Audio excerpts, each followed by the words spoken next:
What if I were to suggest that you play a key role in the awakening world? And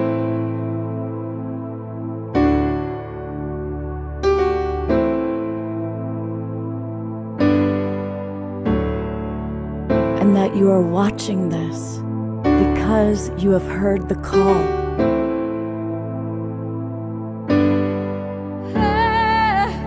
We can start right now by opening our hearts and minds.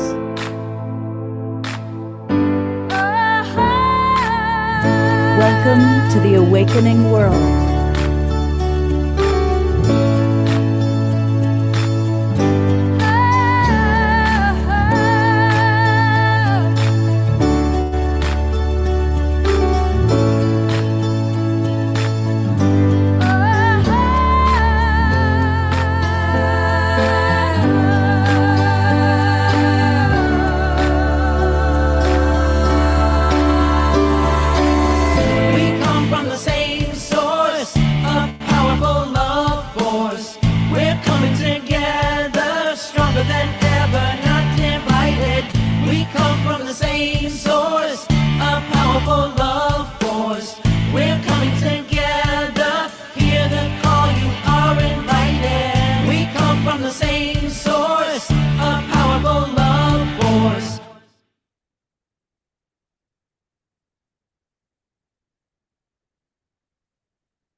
Good evening, everybody, and welcome to the Awakening World. I'm Love Coach Scott Thomas. I love hosting this show, and I really enjoy when we have our edition of Authors That We Love.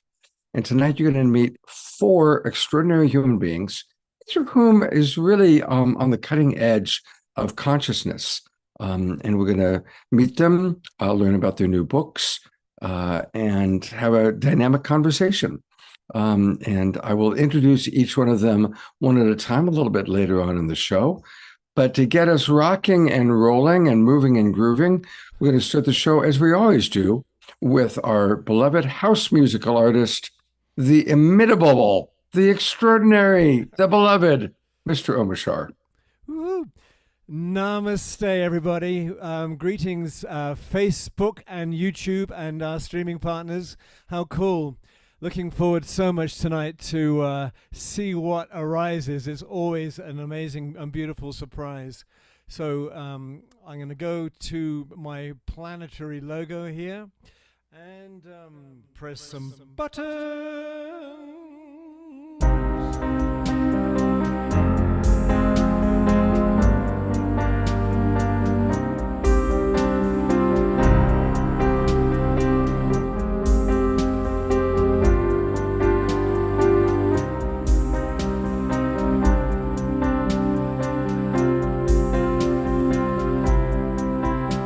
You'll never walk this way again. Lay down all your guards. Your loving hearts will lead the way. The door is open. The wonderful and the new is waiting patiently. Take a step and you will see all you've been dreaming. And now is the time you've been waiting for so long. I've been holding you through all ages, knowing I'd be with you once again.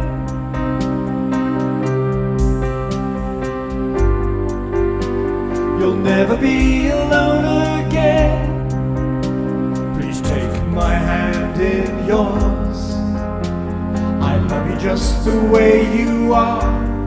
You're my creation. The wonderful and the new is waiting patiently. Take a step and you will see all you've been dreaming. And now is the time we've been waiting.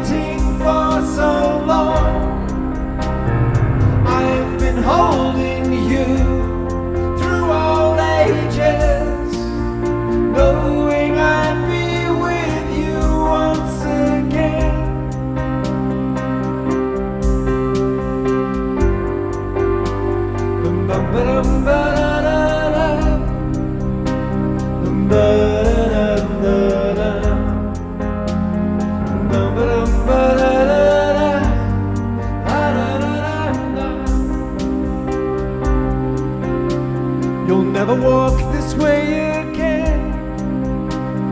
Lay down all your guards.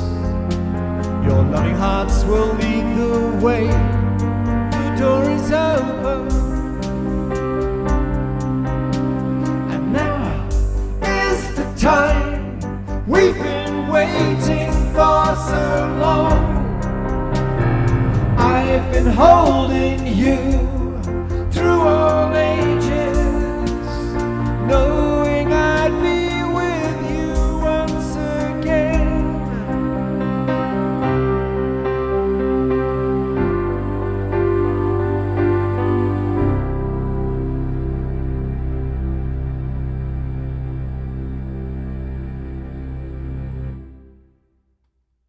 Let's all go to Gallery View, send some love and appreciation to our beloved Omar Shar. Thank you so much, my friend. My pleasure. Thank you so much. And Omar Shar will be back tonight for 2 more songs. And we will also be having prayer time at the end of the evening with our beloved Diara. So we'll let you know that. Well, this first gentleman that I'm going to introduce you to, as I said, everybody's new to the Awakening World. This is Joel White Eagle. And he's actually also, he first reached out to me about his organization, peacewalk.org. So we're going to learn a little bit about that first. But then a little bit later on, we're going to learn about his book that he has written. But we are the Global Peace Tribe. And so certainly learning about an organization called Peace Walk is quite relevant for us. So Joe, tell us a little bit about Peace Walk, and then he's going to lead us on a meditation to prepare us for the evening. Thank you so much, Scott. I just really appreciate how much you reach out to the world and let people join you like this. Thank you so much. So Peace Walk, well, how it came about for me is I was in Mexico and I thought I was going to be here the rest of my life. I mean, it's so easy to live there and everything at my fingertips, don't have to drive anywhere. It's just so gorgeous. The architecture, the people, they're so in the heart. And then Spirit told me to leave, come back to the United States. And I didn't want to come back to the war country, the country of the warriors, the warring country. But Spirit said, no, you're going back. So I bought an RV from a friend in Arizona and drove all the way to Florida, still not knowing why. And I get all the way to Florida, not knowing what I'm doing. And then I saw the Buddhist monks walk from Fort Worth, Texas to Washington, D.C. Did anybody see that? So I bet a number of you did. And it really touched me. And because I knew that we're on a dark, the government in our country is just on a really dark path. And we need to wake the people. People need to wake up here. And then it occurred to me, why only Buddhist monks walk for peace? I mean, why can't it be Christians? Why can't it be all of our spiritual centers, doing peace walks? And why can't just people walk for peace? And so that's where Peace Walk came about, that idea and so I encourage people to walk many miles for peace, and a mile a day. Is it really that hard? I pretty soon, in about 5 more days, I will have walked 100 miles for peace. And so I have T-shirts, and I'm going to have a T-shirt for myself now. It says walked 100 miles for peace. The logo there, the Peace Walk on it. And this is what I encourage people to do: walk a mile for peace every morning. And I am trained in a method, a breath work called flow state breathing, that gets you into flow state, which is an actual brainwave state, not the beta state where the critical mind is, but you drop in that deeper place. And there's a way to do that while you're walking, while you're breathing and walking, and this gets you in that flow and in that divine flow. And and that's the state of being able to manifest what you want. If you do affirmations in beta, you got the critical mind resisting it all. That's why they don't work most of the time.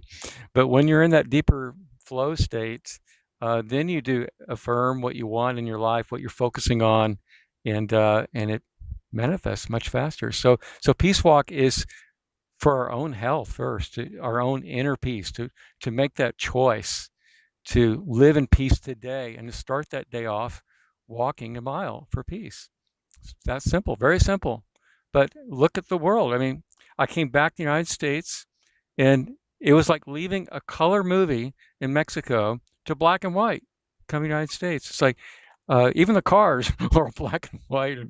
And people are all, nobody's connecting. Everybody's on their phones. Hello? Nobody. In Mexico, people say, Buenos dias. They connect eye to eye. They're still doing that, even though the cell phones are showing up. It's not, this is quite a society we live in right now. And so Peace Walk is a very simple answer for us to change it, to get out into real life, connect with people, the animals, nature, every day. And let's turn this around, because that's where world peace begins, is with all of us really connecting. So that's what I have to say. Beautiful, beautiful. Yeah. There's some wonderful comments coming in. Cyril Craig writes, yes, I totally agree. DR writes, black and white, like before the city of Oz. Yeah.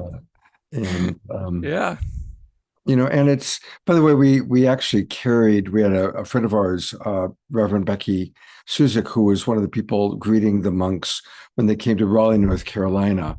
So we carried that. And then, of course, we carried their presentation that they gave once they arrived in Washington. Yeah, I did a recent peace walk with some monks from this area. We just did that a couple of weeks ago, and that was really beautiful with a church, and I have pictures of that if you want to see. And we're doing one on the beach coming right up next week. It's going to be on Siesta Key Beach, and on the 21st it'll be, and that's going to be fun with the yoga community. And that'll be right on the beach, so it's going to be sweet. Beautiful.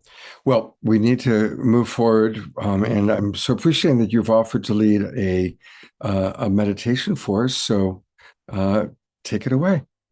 Thank you. Just to say some words before we jump into the meditation to understand it. This is called a core energy meditation. And to give you an idea what core energy is, there's earth energy, which is food and stuff on that level, and then there's cosmic energy, and then there's crystal energy. And when I talk about crystal energy, I mean how you resonate with others. And so, when we're on the call like this, we're really connecting to crystal energy. And or whenever you go to a concert, or when you really connect with other people or your lover, this is crystal energy, and it just it just really fills you up, right?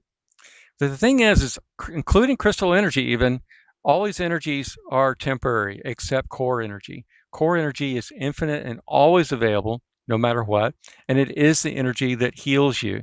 It's the energy that you go to when you sleep at night. You're connecting back with your core energy. It's the energy of your soul, of your I am. And so that's what we're going to do. We're going to do a core energy meditation to really come back to home plate. So here we go. So get yourself really nice and comfortable, and you can close your eyes or keep them slightly open. And I'd like you to imagine that you're sitting in a movie theater with the drama of your life playing on the screen. What are you concerned about? Just notice that. And now notice how close you're sitting in front of the screen. Are you close to the front of the theater, the middle, or the back? Now, in this meditation, I invite you to stand up and turn your back from the screen of your life and walk back towards the projector room. And as you walk away from your world, notice how the sounds are getting quieter and the movie picture getting dimmer. Now open the door of the projector room and step inside, where all you hear is the quiet hum of the projector. You can see now that what you've been playing was only one of thousands of movies. Feeling tired of seeing your old drama, you decide to watch something different. There are many choices, but for now, a movie reel that says, X. Nothing to do. No worries. Just feel the warm sun on your belly and chest. Hear the waves cascading into foam. You realize you really need this vacation to rejuvenate yourself. So you decide to stay here as long as needed. You deserve this vacation. Allow your mind to vacate. Be undistracted awareness. Every time a thought comes up, just let it go on by, like those puffy clouds in the sky. Allow feelings to move without adding more story to them. They're just thoughts and feelings. The only thing important now is no thing. Spaciousness. Pure awareness. Notice the deep stillness and relief of no longer having to play that old movie. You can just be here in the sunshine of your pure presence, completely removed from a world. You can create another movie later, but for now, allow yourself to be still in the absolute. You are undistracted, all-pervading beingness, awareness, bliss. For this moment, feel your I am. Take note of how the world suddenly disappears. Suddenly it happens so fast you're hardly aware of it. Your perspective of the world completely disappears when your awareness drops into your great I am. And when you're aware of I am, there is no world. When you generate a world, the I am tends to be covered or less pristine. Even though the world is made of the same I am, just play with that. World or I am. Later on, it all becomes one again. But for now, make that distinction. Drop the world. Feel the instant energetic relief. It's like your body can suddenly breathe again. Suddenly, when it drops away, the energy body goes, I am. And that's the truth. That's what's real. Let me just rest in what is real.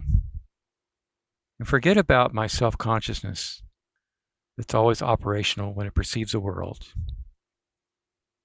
Let me drop beyond form, label, and other, and revel in the reality of being oblivious to the world and being aware of the God within me, the great essence within my I am. Let me be unrestricted. I am. Let it consume your attention. I am. Stop focusing altogether on visual perception and sense the deep I am. Feel the stability and the power that lies in that.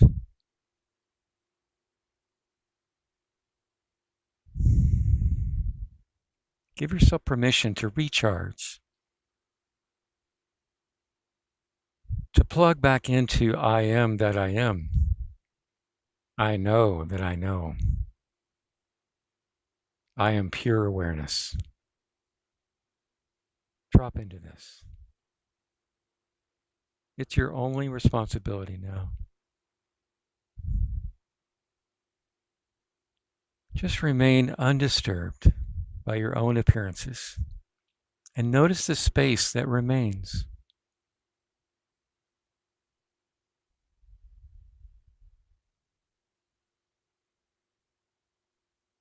So powerful, so indestructible.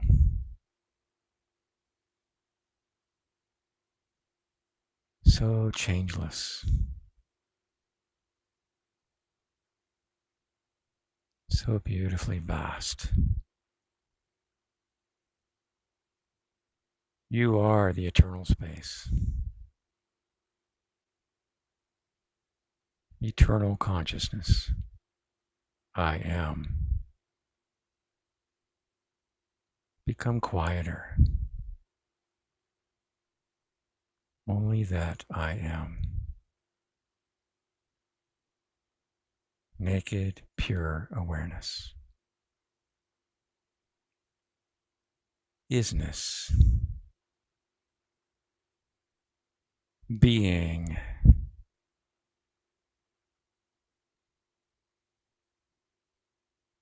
Existence.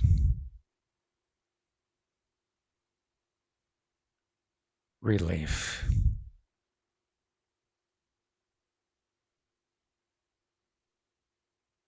Freedom.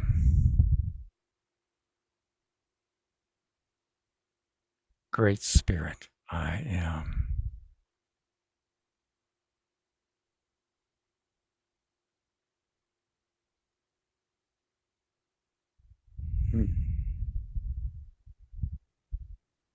Thank you. Hmm. I want to just remind people that let's all join this beautiful organization that he's got going on.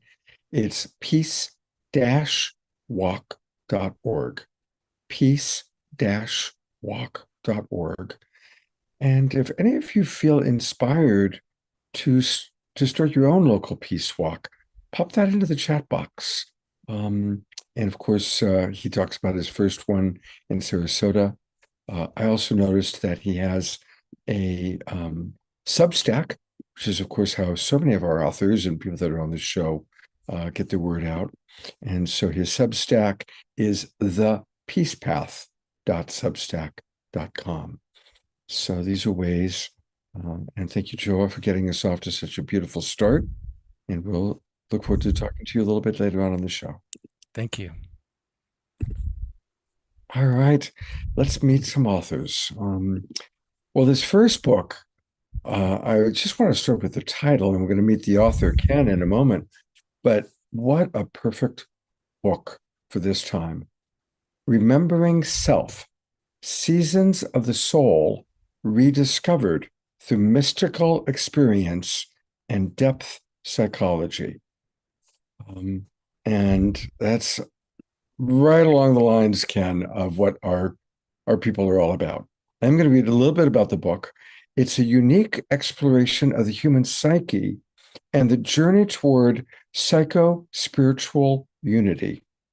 Remembering Self covers the mind-body realm, as well as personal development, psychology, spirituality, midlife, eldering, and death. It uniquely weaves together the mystery of mystical spirituality, the depth of Jungian psychoanalysis, and the complexity of attachment theory. You've just combined about 6 different topics that we work with frequently on this show, Ken.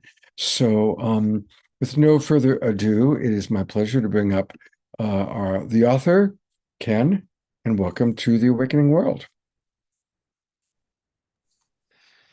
Well, thank you for having me here. It's a delight to be here. And it is a complex topic. It's a multidimensional topic, and I'm going to try to see if I can make it as simple as possible.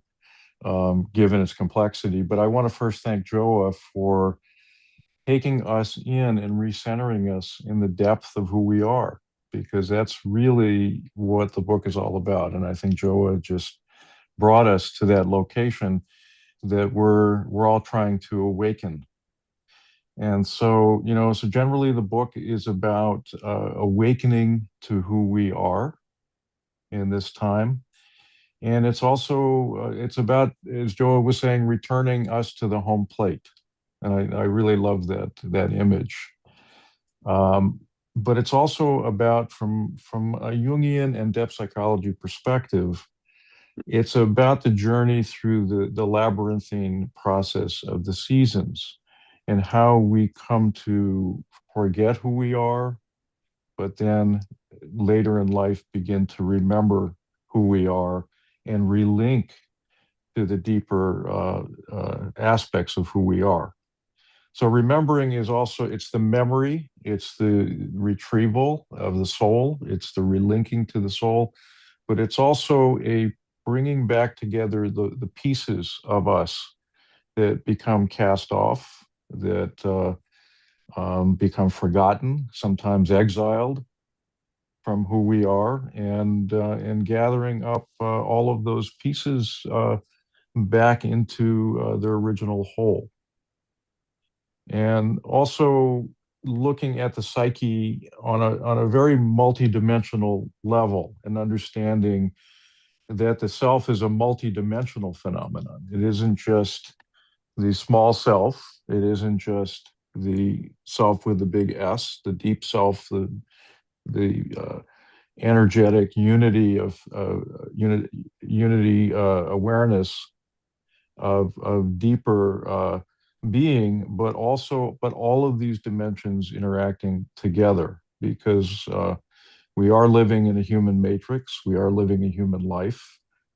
And we have a number of tasks that we are here to engage as we immerse ourselves in this incarnation. And these tasks are incredibly formative, and initially require, in a sense, the forgetting of who we are, so that we can immerse ourselves and connect with a temporary identity.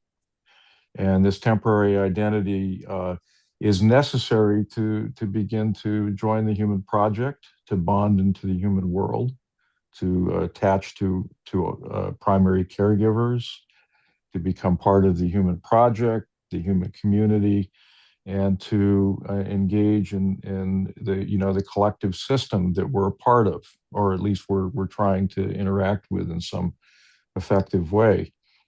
It's not until these layers or these foundations of personality are laid that we can begin to uncover and relink to a deeper level of who we are. So it's generally these transitional points between childhood and adulthood, or what I call the first adulthood, and the second adulthood, which takes us into midlife, and then transitions points into elderhood, which I'm finding myself transitioning into at this point, and finding it to be a whole different kind of initiation. And so we travel through this universal process, which some would call kind of a metapsychological process.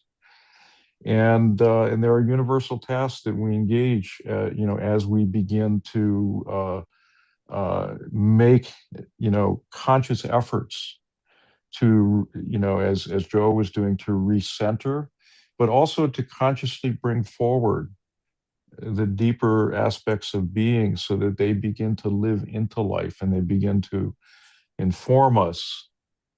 And inform, not just inform us about who we are, but inform our behavior, inform our intention. And I think, Joe is a prime example of someone who is bringing the deepest intention into manifestation, and bringing this manifestation into life in a way that is intentionally curating you know, a movement toward peace and toward unity, which is an incredible project of, I think, of post midlife. So that's the book in a nutshell. And but there is a behind the mystical understandings presented in the book is a very deep structure of psychology that I think is very important for us to understand as we travel through this labyrinth of the seasons.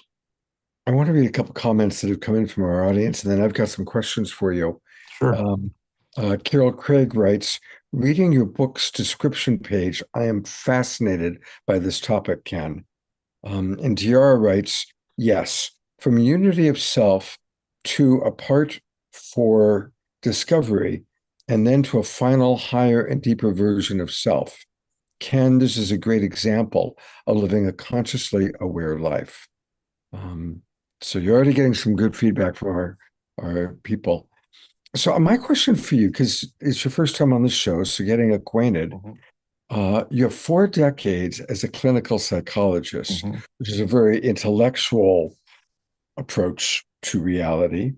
But of course, right in your book's title, you talk about the mystical experience as well as depth psychology. So in your own personal life, what would you be willing to share with us about your juxtaposition of mystical experiences with your own understanding of your own psychology? I think that's a great question. I think from the get-go, I've always been aligned with mystical experience, and I feel that it's from that depth, because what I think of as mystical is actually the foundation of who we are. And it's from that depth that that we're continually informed on a psychological or on an intellectual level about not only who we are, but about what is the foundation of reality. We are a balance of spirit, living in a field of what we think of as physical reality.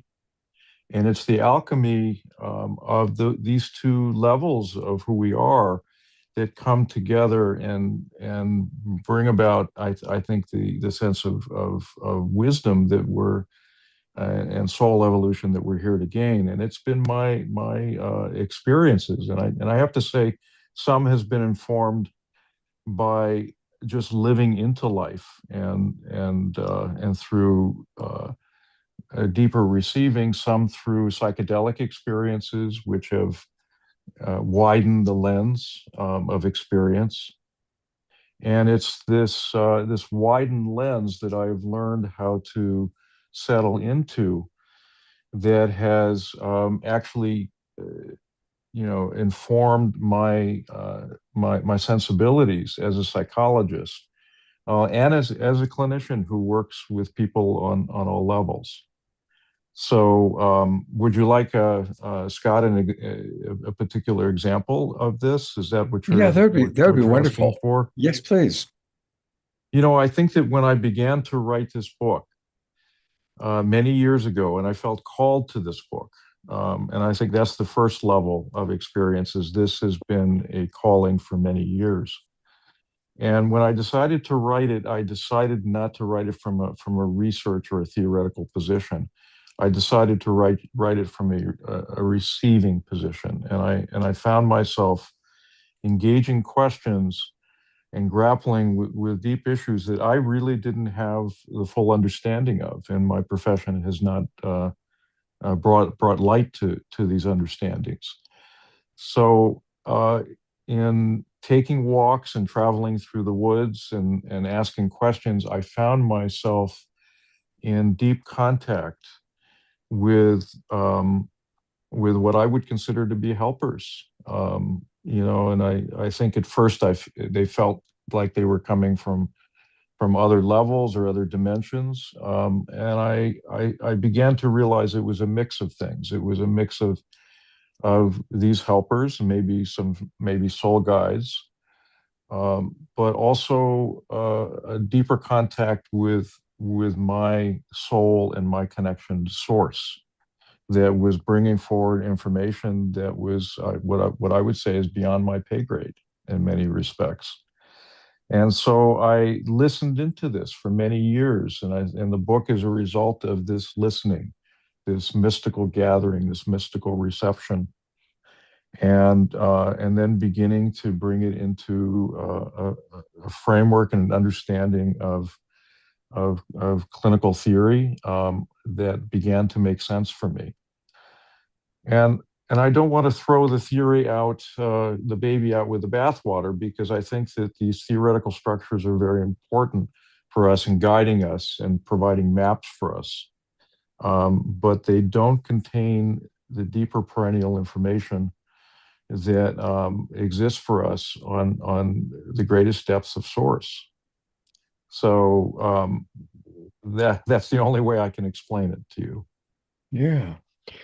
So a couple comments and a question from our audience. Mhm. Carol Craig writes, my experience with psychedelics informed every aspect of my life.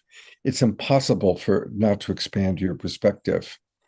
And Susan writes, this is good to hear on both counts. Very well said. And then she asks, so to be clear, your use of psychedelics has informed your professional work. So that's the question we'll ask in a moment. And then there's a couple of other comments that have come in that I want to read, and we'll get to that question. DR writes, I believe your experience expanded the clinical theory and gave it foundation, albeit mystical. So I guess that's also kind of a question. And Carol Craig writes, I totally agree with your explanation of how psychedelics affected your outlook, because the perspective of our experience is definitely changed once we open that avenue. So just getting to the question, do you want to riff on or reflect back to any of the comments that you just heard from our audience? I think that these reflections are absolutely correct. We do not have the capacity, unless we are in a highly expanded state. And I think that there are a number of ways to reach these expanded states. They're not all through medicine. Mm-hmm. But I think that medicine is a very quick way to move to these expanded states. And I think sometimes when there is a tremendous amount of resistance on the egoic level and a over-identification with this so-called ego self, it's hard to be available to some of the deeper realities that emerge in these expanded states that can be catalyzed by the medicine. So I don't want to say that the medicine is the only way to these expanded states, but it is through the depth of these states that I've experienced with a variety of different types of medicines that have not only deepened my understanding of what I'm doing, but I think have informed my psychology and widened the lens that has taken me on a journey I just exited an interaction with the head of the Newton Institute, and who wrote the book Journey of Souls.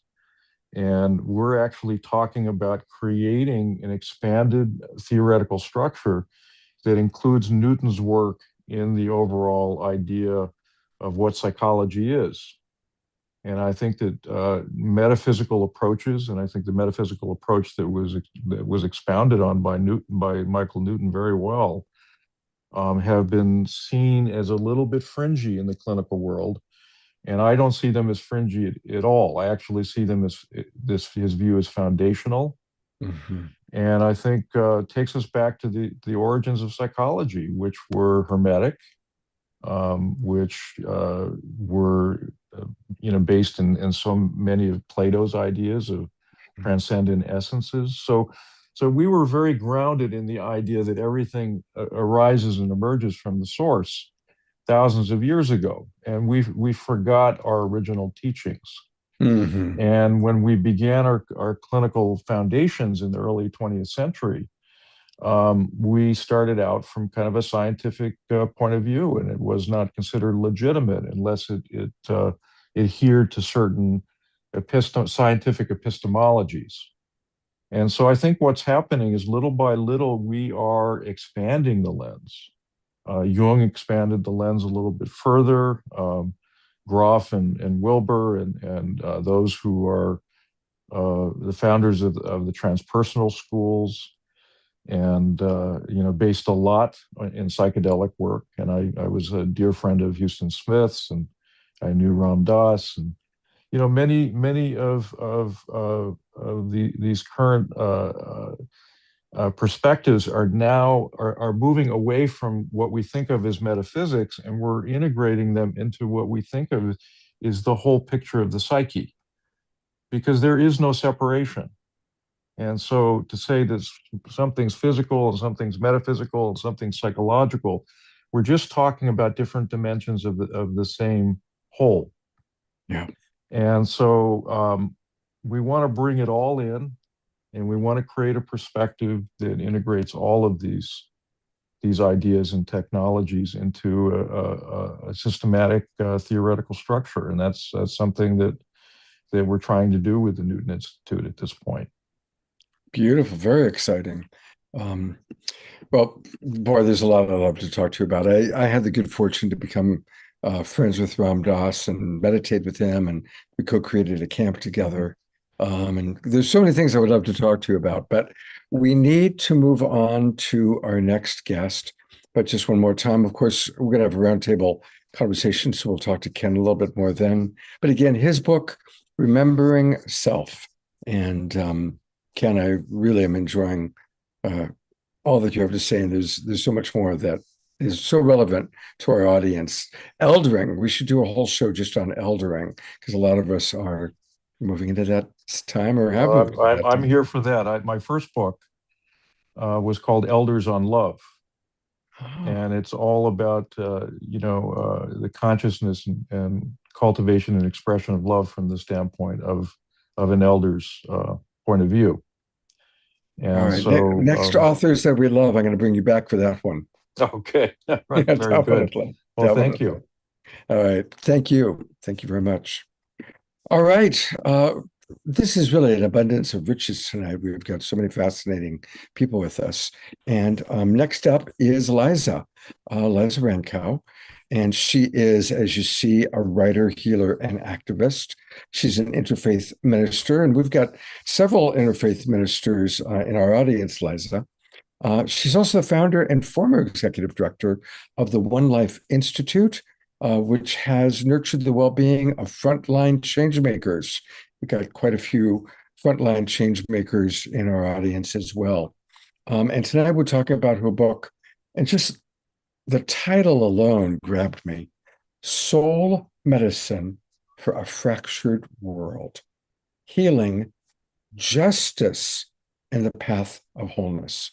What a perfect topic for the awakening world. So welcome aboard, Liza. Thank you, Scott. It is a pleasure to be with you and with this beloved community. Yeah, you definitely, you fit right in, your background, and I'm surprised we haven't met previously, actually. Mm-hmm. I'm sure there are circles of intersection yet to be discovered. Absolutely. Well, again, since you're a little bit new, tell us a little bit about your journey, about your life, and what's led you to where you are today with this wonderful and important new book. Mm-hmm.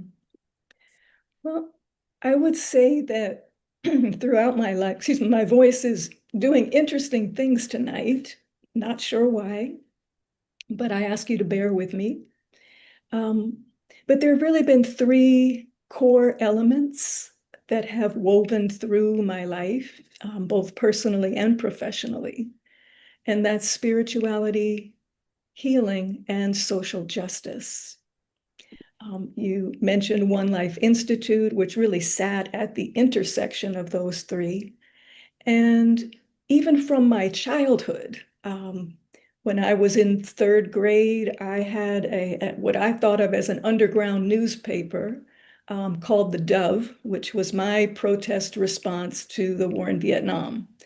And I've always been drawn to the essence of spirituality more than any doctrinal or institutional expressions of it. Very much finding spirit in nature through direct relationship with nature. I related with a lot of what Ken shared about the mystic stream of the spirit. And that is where I make my home.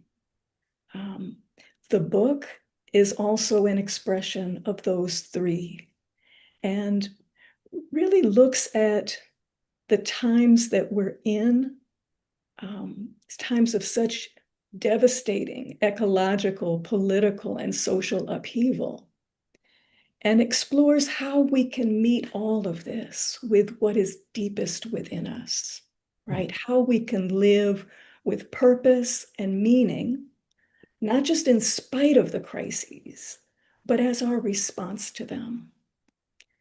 It's so natural in the face of all of this to want to disconnect, to numb ourselves, to avoid the intensity of the pain. But the answer is not to disconnect, it's to connect more deeply, to root ourselves in that spiritual, sacred essence that is present within all of life and our belonging to all of life, to the earth and the elements and the ancestors and the coming generations, as well as one another, right? So in a sense, the book is an invitation to remember and live into that larger wholeness and to contribute whatever is ours to this, what I would call a transgenerational project of collective healing and liberation. I don't know if you want me to keep going, Scott. I certainly can. Well, I always love to find out what personal moments were significant. And so I'm going to go in that direction. But I just want to acknowledge, I love that at such an early age, you were a little baby activist, a little child activist. And I was. that's really quite beautiful. I find that so many of the people, no matter what our age is, I just turned 70, but we came in with just this desire to make a big difference in the world. And it shows up as a 10-year-old creating her first little underground newspaper. But I really love that. And reading Autobiography of a Yogi. So I didn't that, see, right? you're ahead of me. I didn't get to autobiography until I was 16, but that changed my life. Absolutely. Yeah.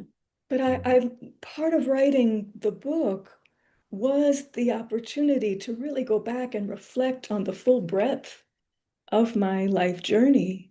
Yeah. And to reconnect with that wise child. I had done healing on the wounded child, but bringing this book forth really brought that wise spiritual activist, third grader, back into my life in a very, very important way. And so I feel like I've been trying to get back to what she knew, that I took the circuitous route. Somebody said in the chat before, the union to the distinction in order to explore and learn and, stumble and go through all that we go through, and then finding our way back to what we knew when we came in. So let's talk about the unique juxtaposition of this innocent girl who's become the woman, and all about healing, but also justice. Those two don't always go together. They ideally go together, Right. but quite often you get the more angry activist. So how have you balanced your interest in healing and your social activism? Yeah.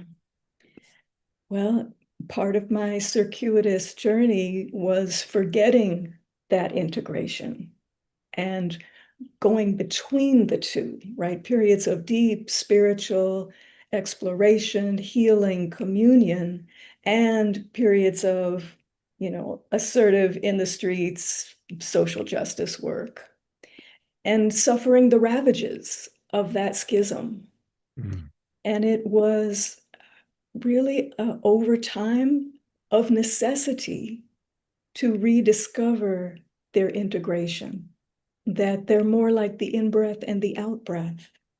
How could they be separate? We need both. I think we're called into both, and each enriches the other, right? That our spiritual depth and our mystic connection with source and with oneness not only nourishes and sustains our capacity to be agents of transformation in the world, but it allows us to engage that work from a deeper place, right? Not from the ego personality self, but from the worldview of mystic oneness, Mhm. from the vision of a possibility beyond the choices that we see in the dominant culture.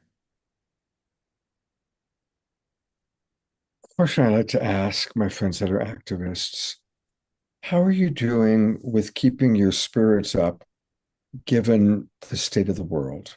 Having been an activist for so long Mhm. and seeing, a president that's making the choices that are being made, or whoever's making those choices, both the impact on the environment, the impact on peace in the world. How's your activist heart managing with that? Mhm. Mhm. Scott, that really is the substance of my book, Hmm. is how can we engage these times in a transformative way? I talk early in the book about the archetype of apocalypse, which, contrary to, pop culture, is not the fiery demise of everything, but it's the end of an age, Mhm. the end of a world rather than the end of capital The world, right? THE world, Yeah. right? And it's part of a cycle. So it's death and rebirth, it's destruction and renewal. And we are in that period of destruction, that the world that empire created is rotting and decaying from within. It is a world built on a paradigm of dualism, of othering, of separation, of domination and extraction. What would a world rooted in a paradigm of oneness create? And that's the invitation in the book, right? One, to unpack how we got to where we are. What are the core fundamental principles? It's not just a particular president or administration, right? It's a worldview that has been persistent for millennia on this Yeah. planet. But there are worlds that preceded this, that were aligned with a deeper knowing, that had not separated from our relationship with Earth and with the sacred. So in some ways, it's about remembering something. Of course, there are cultures that never forgot, and all of nature never forgot. So as we attune ourselves with that remembering, this is something that, that spirit, the trees actually can, to, to what your point about going for walks and being instructed. I was despairing about how we're ever going to transform this consciousness that is so assaultive. Hmm. And the trees said, it's just humans, first of all, and not even all humans, but a portion of humans that have forgotten. The dominant consciousness on the planet is of oneness. is of this sacred wholeness. So when we remember we're in league with this larger life, it shifts the balance of power. And that's what allows me, in a sense, to breathe in the midst of this devastating destruction. Now, what is reborn and how quickly, none of that is guaranteed. It's not like we just sit back and, watch our social media feeds to see the new world come, that it depends on how we engage. It depends on how we meet these times in a transformative and healing way. We're used to thinking of, if we just wait for the next election cycle, then, we'll get a new administration and things will be better. This is not that, right? This liminal period of transformation, of collapse and emergence, this is years. This is possibly generations. So those of us who are here now have a role to play. Those who came before us made their contribution. Now it's our turn to make ours. And then there will be others yet to come, all in league. Maybe some folks are familiar, certainly the cathedrals that take generations to build. But in parts of India, there are those living root bridges where each generation weaves the living roots of a tree to meet the roots from the other side. And the bridge itself is alive. It is woven of the roots. But every generation has to weave their roots for the bridge to remain viable. So what is ours to weave in our season? Yeah. That's beautifully stated. Thank you for that. I'm going to read a few of the comments that have come in, and then I'm going to take a look at your website. Carol writes, absolutely, Liza. My view of my contribution has nothing to do with anyone else. I control my destiny and have no intention of giving my personal power to this horrible administration. When you're an environmental activist, you are used to one step forward, two steps back. I love the analogy of one breath in, one breath out. It is my mission in this life to defend those who cannot defend themselves, including air, water, mineral resources, animals, plants, all aspects of this planet. Thank you. Very, very beautiful. TR is appreciating you very much. Just some nice comments from her as well. Well, I want to show people a couple of things. Again, the book, here it is. I've got it pulled up. There we go. Soul Medicine for a Fractured World, Healing, Justice, and the Path of Wholeness. And I'm going to take you to her website. And her website is her name. So that's nice and easy. Liza, L-I-Z-A, like Liza Minnelli, Rankow, RANKOW.org. And when you go there, boom, boom, click right away, and that takes you right to the book. And so, very important book. And Liza, I think we've all really enjoyed how you express yourself. And thank you for a lifetime, starting at 10 years old on to today, a lifetime of service to our awakening world. And we'll look forward to seeing you during our roundtable conversation. Beautiful. Thank you so much, Scott. Okay, it is time, to integrate all this wisdom from Joa and Ken and Liza, and we still have another author to meet, Kimberly, but it's mid-show break time, which means it's time to go to Omashar, get up, move, groove, dance to the music, go to the bathroom if need be. That's what I'm going to do, to be honest. And take it away, Brother Omashar.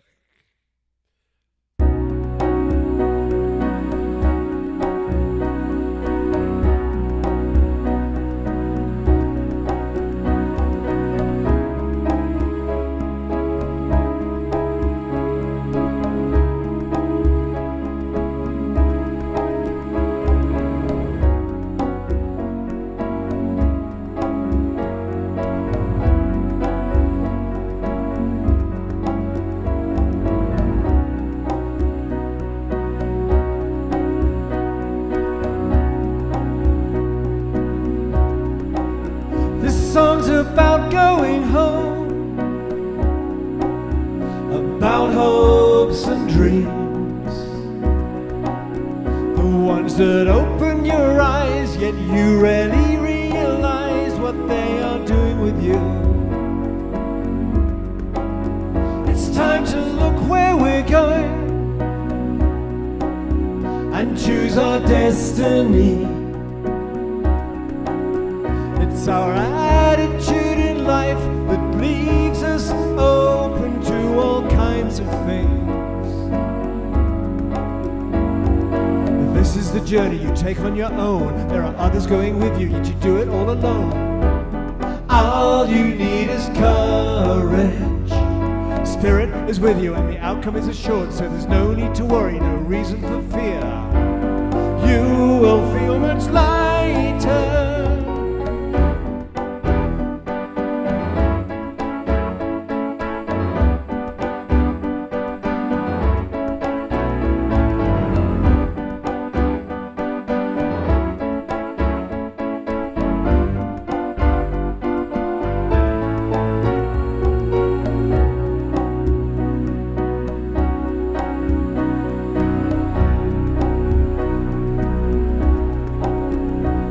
Use what you know well,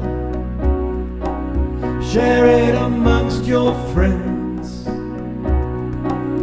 I can't conceive of a world where there's no feeling at all, no time for greater things. Only one thing to say, and that's to enjoy yourself. There's no one better than you to do what you do, to go for anything. This is the journey you take on your own. There are others going with you, yet you do it all alone. All you need is courage. Spirit is with you and the outcome is assured, so there's no need to worry, no reason for fear. You will feel much lighter.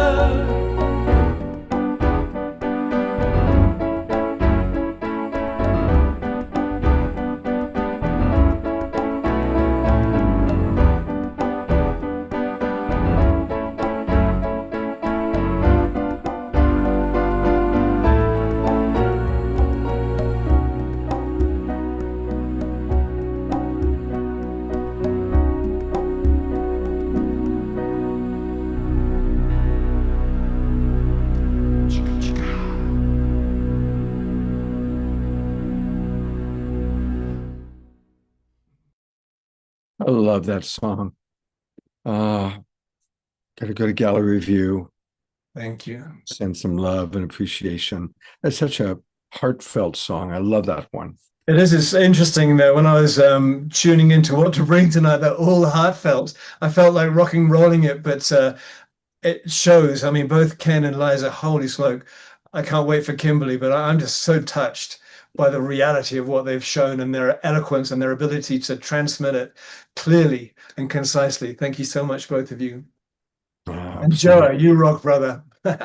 Taking us, looking forward. See you.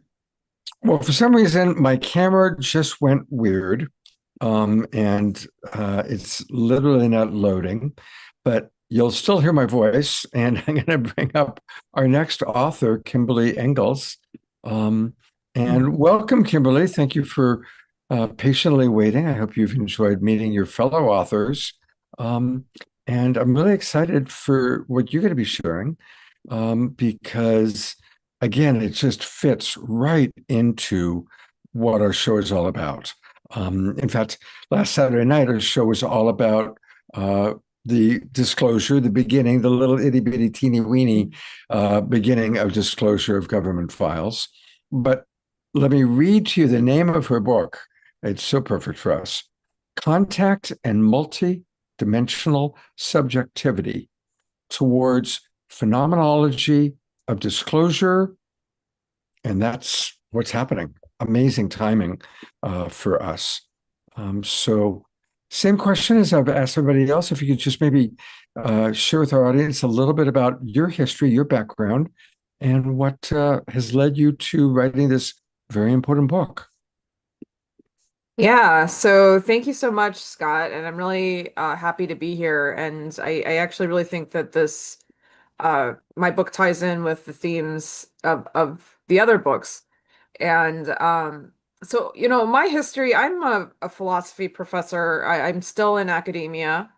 And I really wasn't interested in anything having to do with spiritual topics for a very long time, leading up until 2020, when I the UFO phenomenon, basically some of the things happening in the news cycle and some of the documentaries coming out, caught my eye. And I didn't really know much of what it was about at first. I really thought it was just, about potentially extraterrestrial crafts, these unknown objects, these physical objects that we didn't know what they were. Um, but I started going further and further down the rabbit hole, as they say, and realizing that the sightings of the physical objects were just like the tip of the iceberg in terms of the contact phenomena and the experiences that people were reporting when they had a sighting of a UFO or a UAP, or when they had contact with the alleged intelligences behind them, and learning and reading more about these encounters and these extremely profound, transformative spiritual experiences people had that really opened them up to an entirely new understanding of themselves, of how they relate to otherness, so of their own relationality, and a new understanding of the universe. And this was, in a way, actually very transformative for me as well, because I had lived for many years in that physical materialist world, and it was true for me at that time, for a long time, like this is what the world is, it's just physical and that's it. And so, learning about these experiences and the expansions of consciousness, and the way that people who undergo these experiences emerge from them with a completely different understanding of self was very interesting to me as a philosopher who had for a very long time just been interested in different forms of transformative experience. And so, it reoriented my own subjectivity, my own way of relating to reality. I know, the theme of your show here, you talk a lot about, relationships to each other, relationships to the earth.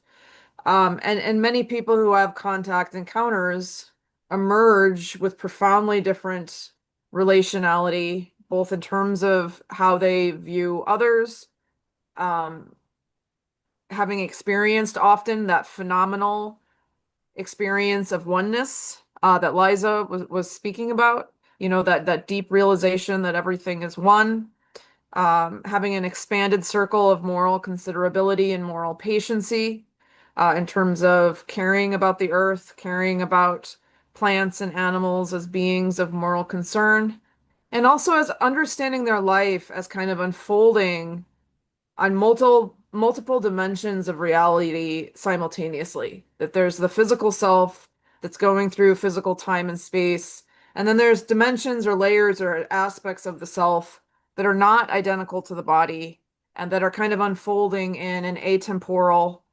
space. Or, we can use the language of dimensions to speak about it. Dimensions other outside of the 3D. And so, the book was really asking this question because often, these experiences are not taken seriously in academia. I am an academic. And these experiences are not, they're just kind of seen as people are, delusional, or there's some kind of mundane explanation, or it's written off, or it's just kind of classified as like religious experience, as if that means nothing. Um, so I wanted to ask, what does it mean to take these experiences seriously as sites of philosophical inquiry? And so I conducted, a study with experiencers that was approved by my university. And I really got in depth with discussing with them not only what was the original experience that you had with the UFO and with the intelligence that was associated with it or perceived to be associated with it, but how did that unfold for you in the aftermath? What was your meaning making process in the aftermath?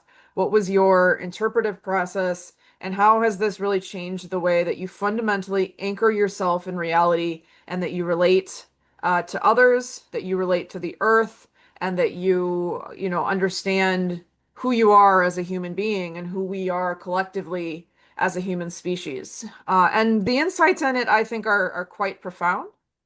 And what I really tried to do was take these insights, witness them fully, right? Because too often, people listen with only a partial lens. It's like they have an idea of what they think, the UFOs are, or they have an idea of who the intelligences behind them are. And so they'll only listen with that framework in mind.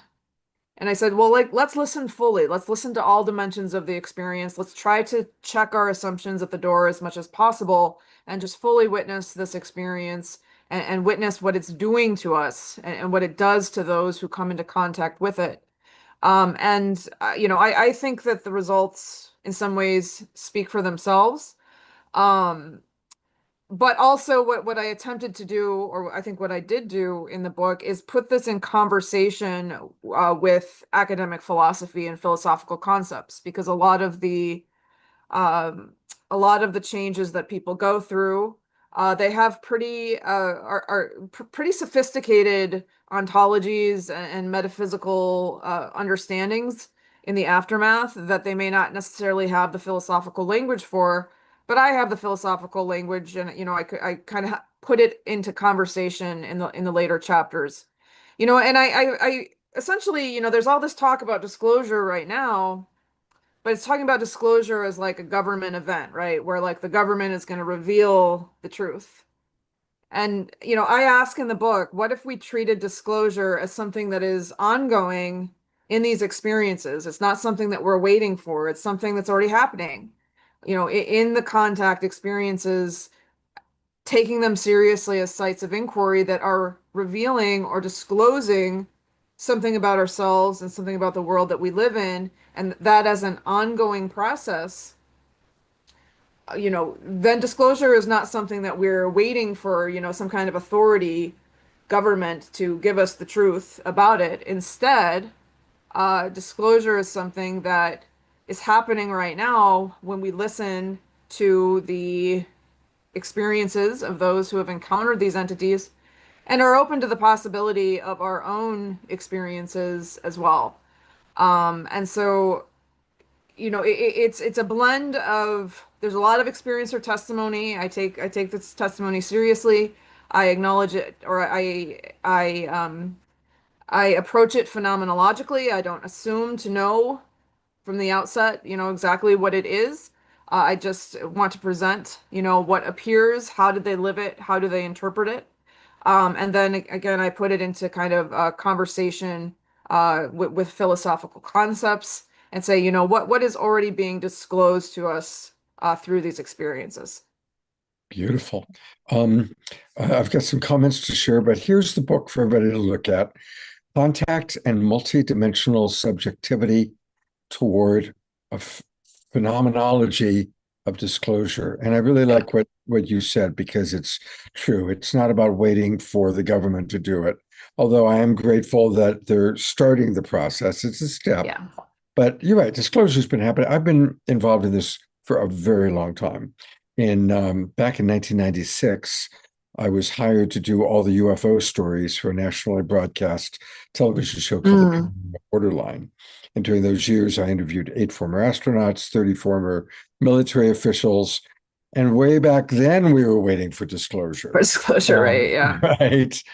So at least finally, little itty bitty. Little bit, yeah. Yeah. But you're right. The real disclosure is each and every one of us having our own unique, extraordinary experiences, which of course are as diverse as are human beings. Whether it's seeing something in the sky, or having an astral projection, or having a lucid dream experience, or having a being that comes to visit us. there's any number of ways that it happens. Sometimes with psychedelics, sometimes Sure. through meditation, and sometimes out of the blue, you have this experience, right? So I'm going to read a few of the comments from our audience, and then I've got a couple questions for you. Okay. Connie Baxter Marlowe writes, Kimberly, this is so important as open contact becomes imminent.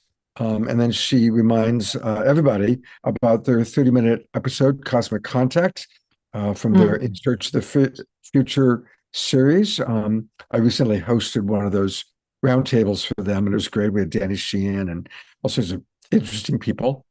Diara writes, academia basically relies on what can be seen, while we know that the maturity of reality actually lies beneath. And then Diara continues, Kimberly, I love how you interweave and support the differing disciplines. Thank you. And about academia, Reverend Jeffrey Colbrook writes, this is from a friend of his, quote, that's why I was so glad to leave my university teaching job. The idea of research was like living with an axe to the back of your neck. That's a very strong visual impression. The writing was on the wall that knowledge was going nowhere in the institutions. Knowledge or truth is treated as a fixed property that the academics strictly policed. And that is going back way, way, way back, to forcing the great thinkers, to have to recant what they had come up with because it was different from church doctrine. Galileo being told, we're either going to torture you to death or you're going to refute what you've just discovered, right? So we have a long history of academics being so attached to having the knowledge or having the dogma that we all have to believe. And life is a constant expansion. We keep going through various stages of cognitive dissonance, which leads to my question for you. Now, I met Kimberly because we're both part of something called the Consciousness Club, which is a really wonderful, fun group of rather radical thinking, outside the box people. And a lot of the Consciousness Club people are also very involved with Europedia, which we highlighted last Saturday night. What are your thoughts about oncological crisis, massive cognitive dissonance as disclosure takes place? Do you think that concern is mostly a PR campaign to keep things quiet, or do you think it really is a legitimate concern that we have to prepare for?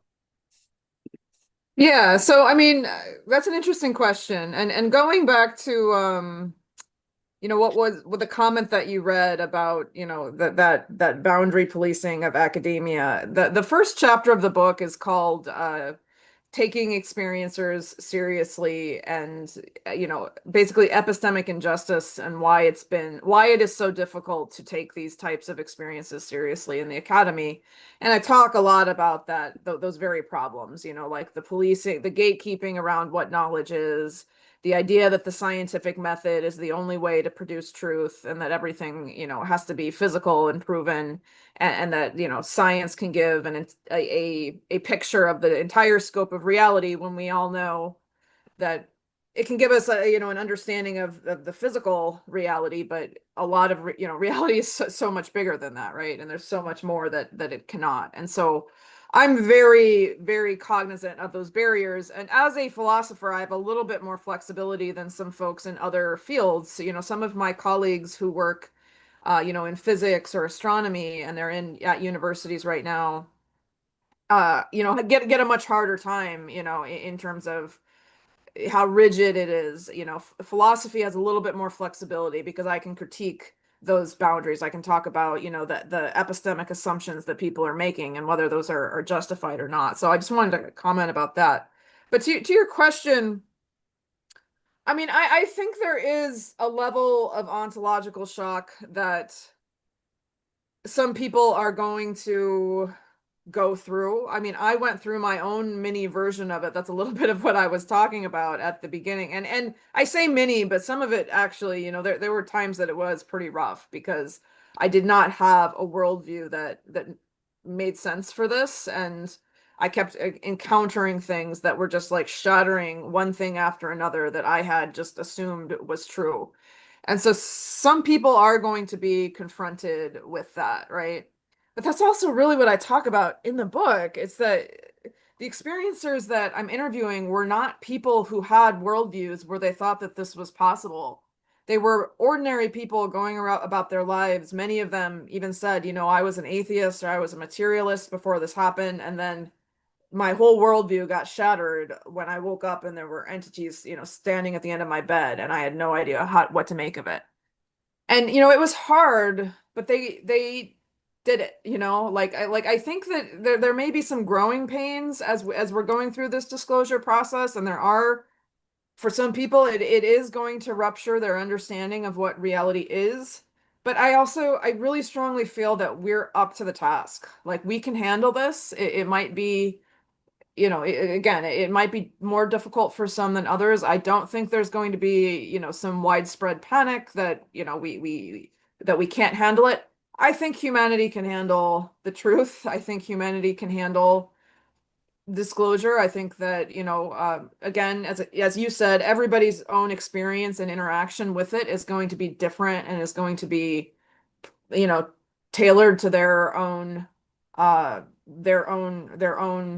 experience of it and their own interaction and participation with it. That's in the final chapter. I really talk about how everybody has their own participatory journey with this phenomenon. If you're willing to, you know, play by its rules, or kind of enter the game, you know, and not in a malicious way, but just like, it's kind of like a communication between us and this unknown other. And if we're willing to open ourselves up to it, it can be like really fun and really exciting. And I think that collectively, you know, I think that we're up for it, is what I'll say. I'm optimistic. Right? So that's how I would respond to that question. Good. Well, we're going to be busy. We have a lot of people to support, and to have that balance of empathy for whatever a person's going through. Absolutely. You know, and also not to become dogmatic, to really Absolutely. recognize that each person's having their own unique journey of awakening, their own unique journey of consciousness. And there's no just one thing. It's so important for us to really appreciate the whole day. Just as we're understanding the diversity of the universe, it's not just one alien species. It's not just one dogma. It's so vast and big. So we have to expand our consciousness. We have to expand recognizing each person has their own unique journey there. Yeah, absolutely. Well, we're going to go into our roundtable conversation in a moment, but you can find her book on Amazon. And here's the page, and I put the link into the chat box. And a very important book at a very important time. So thank you for taking the time to give birth, each of you, giving birth to these babies, these incredible babies that are these books that are so valuable to us. And so thank you, Kimberly. I'm going to bring all of our people up in a moment, but I do have a couple of important Global Peace Tribe announcements. So tomorrow, Thursday, we're going to have another extended conversation with our good friend Swami Beyondananda, also known as Steve Bierman.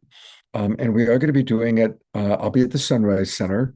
And some of you joined us last week. And we enjoyed that so much. It was a bit of an experiment. We're going to do it for a longer period of time. So there will be more time for you to interact with Swami. And I've put into the chat box the Zoom link. So join us at 5 p.m. tomorrow, Thursday, 5 p.m. Pacific time, 8 p.m. for where Kimberly is, because she's on the East Coast. And we're going to have a conversation with Swami, and I'll be there kind of bringing all of you into the Zoom room. And that's going to be a special event happening tomorrow. I also really want to encourage everybody to consider joining our Relationship Mastery course. Omashar and Susan Bloomquist and Diara have joined the course. And what we've decided to do is we're opening it up So we're going to do 14 more weeks every Saturday. But if people don't want to do the whole 14 weeks, you can do it one course at a time. And I'm going to put into the chat box right now what this Saturday's course is going to be. And I'll also read it for those of you who are tuning in on Facebook and YouTube. This Saturday, we're going to be looking at deepening self-awareness, learning how to differentiate from our thoughts, feelings, and needs and values, learning how to understand how thoughts shape emotional experience, moving from reptile brain reactivity to conscious responsiveness, shifting from head-based analysis to heart-centered presence, and an introduction to somatic awareness. Our body is a messenger. Our body is the source of information. So please do join us if you can. And we are going to have... we have Joa, Scott. I did see that. Thank you for that note. Your face has disappeared.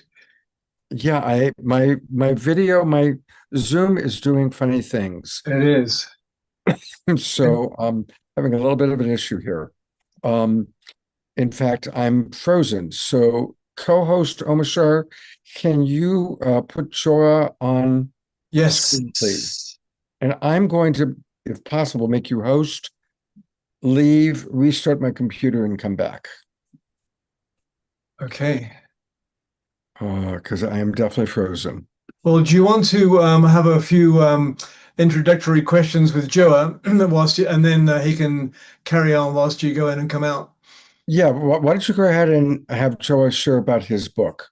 He's right here right now. I've got the little Macintosh Wheel of Doom whirling around. I see. So. Hey, Joa. Yeah, and I did actually send you a direct message for how to buy my book. I sent it to you direct, Scott, if you want to check that out. I'm not able to access anything right now, so if you can send it to Omashar and then he can show it. I don't know how to send it to Omashar. You can just send it. You can just pop it in the general in chat. the chat.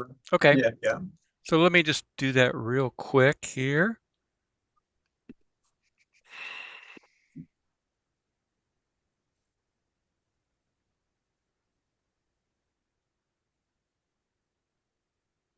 Here we go. I think it went through.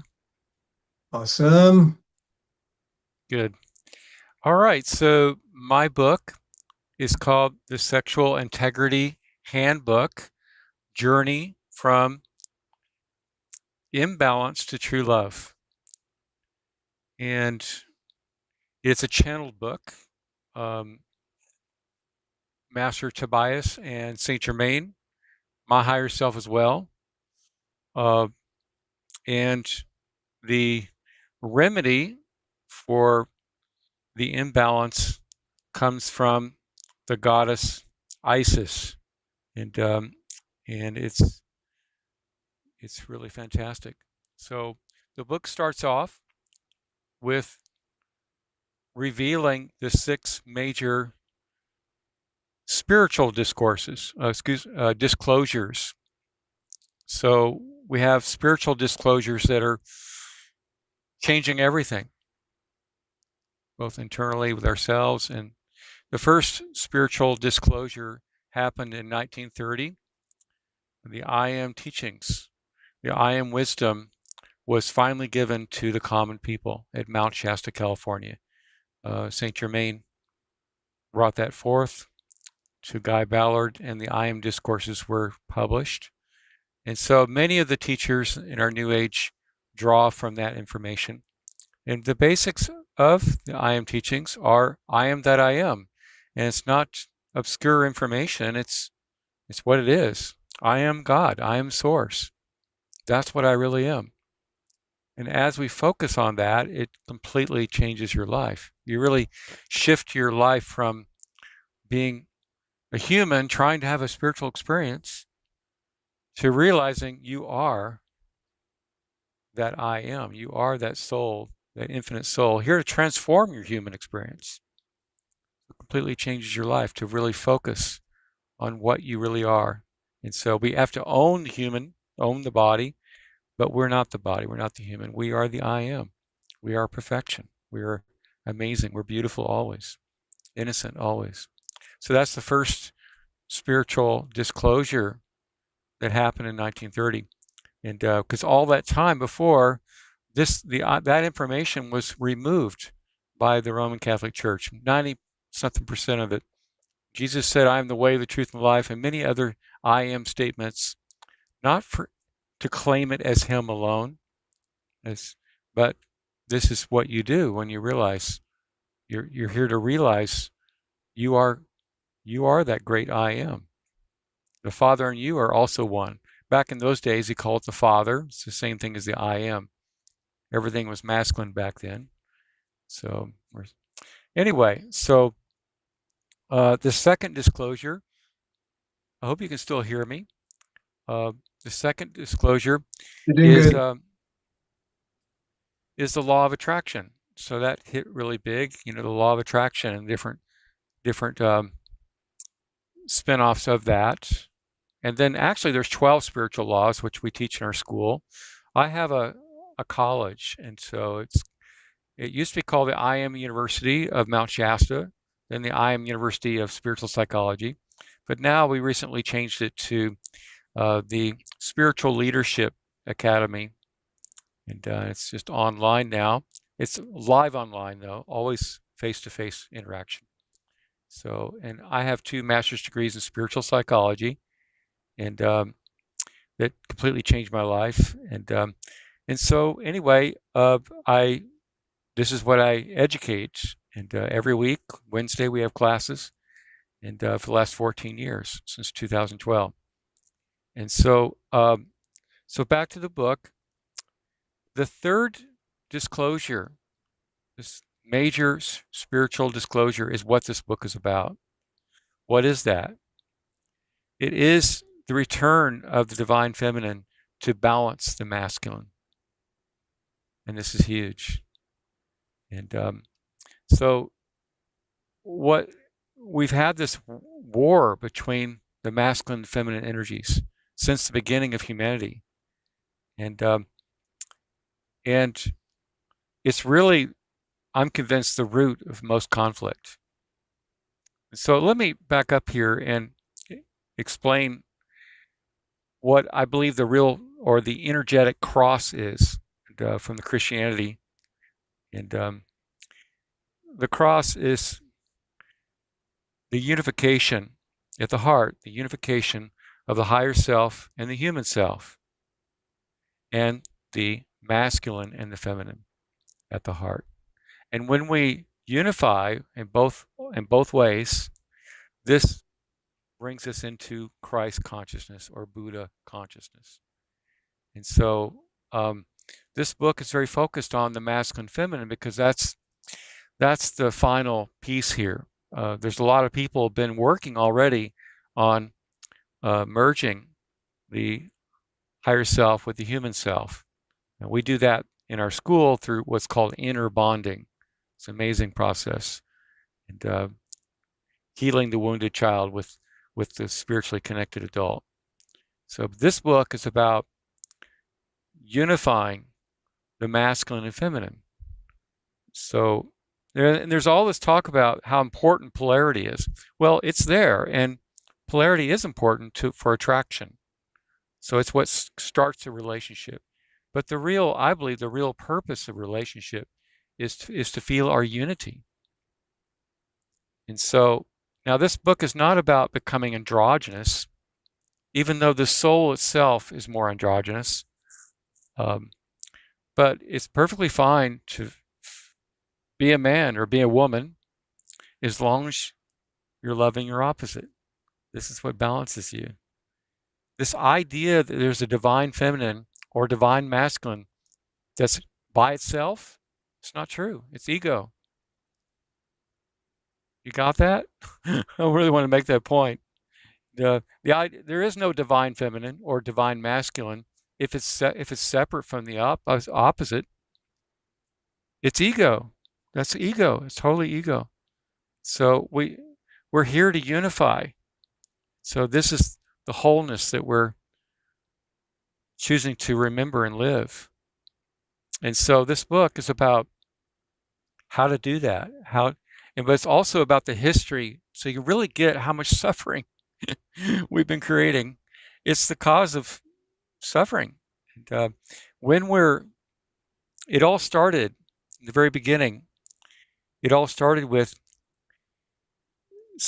these souls that were more masculine seeing a feminine soul, let's say, and they want to go home. They miss home. They want to go home to God, to Source, and they have this feeling, well, this other person's different. They must have the key to home. So then they steal their energy, and it feels good for a little while, and then there's a crash after that. Anybody relate to that? That's what most people's, or very often, many people's sexual experiences are like. So it's like moth to the flame, or get that high, and then you crash, and you feel lower afterwards. And so this book is about a whole different way of being with ourselves and each other, where you don't go through that crash at all. You feel this building of energy of the masculine and the feminine within you, and you feel your wholeness. And then the cravings fall away. All kinds of cravings for food, cravings, because it's really all craving for love is all what it really is. We're all seeking for love in the wrong places, or in ways that are a little shadowy. They're not, and so this book is about how to live in the loving all the time,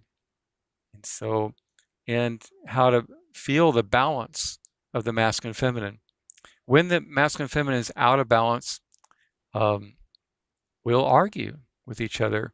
We steal each other's energy subconsciously. People most of the time don't get what they're doing, and we're stealing each other's energy. And then there's a resentment, a real deep resentment of that, and the power struggles ensue, and then often the relationship ends. And I've been through this, and how many people can relate? I think many of you probably can. And so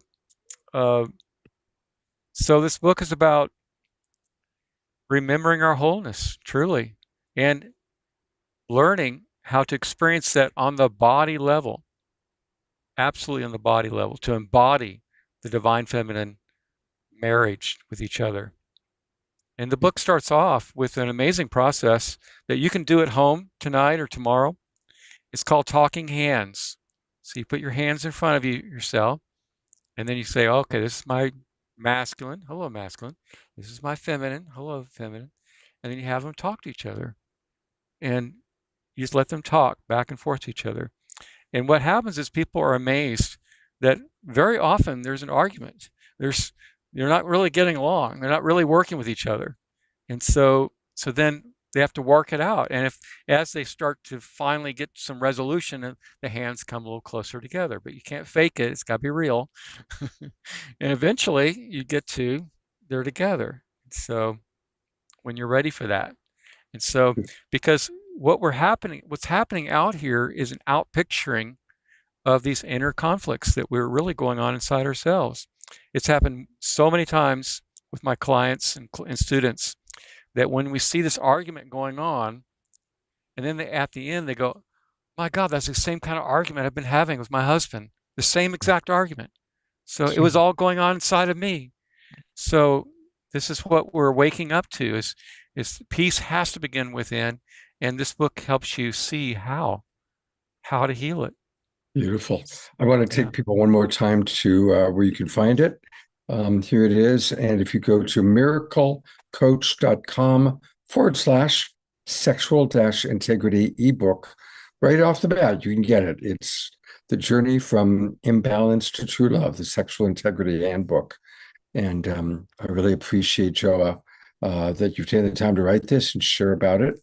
I apologize for my computer freezing up on me. I kind of, all of a sudden, it's a little bit scary when you're hosting a show and your computer freezes. So I apologize for not remembering to go to you next. But I do want to bring up our other authors. We've got a little bit over time, but I'm going to try and get everybody's questions in. And we do have some wonderful questions. First one is from our beloved Dorina Joy, coming to us from Ecuador. She writes, thank you everyone for your sharings. Question to Kimberly and all authors. In best case scenario, how do you see the next phase after disclosure unfolding? Including how do you see co-evolution with other extraterrestrial beings and even conscious AI, artificial intelligence, NHI, non-human intelligence, and interdimensional species? So let's start with Kimberly answering that question. Yeah, I mean it's a big question, but I mean the best case scenario is really what you've laid out there, right? That we're in a co-evolutionary process with a variety of different types of beings, and I do think that what you mentioned is correct. I don't think that all of the entities associated with the UFOs are all extraterrestrial. I think some of them are, what we would call interdimensional or from other time periods, or maybe they're extraterrestrial and interdimensional at the same time. Some of those distinctions I think start to break down. And I do think that some of them are AI, they may be AIs from, other dimensions, other time periods and things like that. So I think the best case scenario is, that we are collectively as a species able to open ourselves up to this otherness, to to this paradigm shift where we realize we are not, the alpha species, that we are one intelligent species among a universe that is, has all kinds of intelligent life there. That we make that adjustment, and as you say, it becomes kind of a co-creative and co-evolutionary process. I don't think it's necessarily going to be smooth. I think that it's going to be, like I said, some growing pains as we go through that. That's every paradigm shift that humanity has ever gone through can be difficult. But I think the outcome will be, positive. At least that's my read on the whole situation. Beautiful, thank you. Yeah, I'm going to go to Ken. I'm curious, Ken, if you've got anything that you'd like to add to that question. Well, I'm appreciating the confluence of perspectives here, and it almost feels like we're talking about different permutations of the same thing, which is that we're going through an awakening process, which is a disclosure of consciousness, and it's a slow movement, but the ego is always going to resist this emergence. There's always going to be that dynamic between emergence, the growing pains, the difficulties with fragmentation and transformation, and so it's going to be an interesting process. But at the same time, I really feel, I mean, one of the things that I could say is when I talked to someone about my book a few years ago, they said to me, the world isn't ready for your perspective yet. And I found that just over the course of maybe 5 or 10 years, these perspectives that we're talking about right now, everybody seems to be very much aligned with, on board with. And I'm asking myself the question, what's happened in the last 5 or 10 years that has made this larger lens, has made people receptive and interested in this larger lens when they weren't as comfortable with it 5 or 10 years ago. So I'm seeing this evolution moving in a way that is surprising me, actually, and I feel like we're in the midst of a collective awakening, and I think that disclosure is just one ramification, it's just one aspect of this process. I agree with you. When you say what's caused it to change in the last 10 years, it's 1,001 things have caused it, so many on so many different levels. While I've got the camera on you, Ken, there's another question that came in for you specifically. Ken, where do you see the field of psychology moving toward as we embrace metaphysics as the new primary science? I absolutely love that question because I feel like I'm right in the heart of that question myself. The field of psychology, as we've been talking about, has been very aligned with medicine and the epistemology of the scientific field. I feel that it is growing. And as I've said before, I think the Jungian ideas and the archetypal ideas that were once seen as somewhat fringy are now coming very much into the mainstream. And I see the metaphysical dimension as being the next frontier in the integration of psychology. And I'm not just talking about transpersonal psychology. I'm talking about moving into from a philosopher's standpoint, Kimberly, I don't know if you're familiar with Erich Neumann, who was a philosopher and a physician.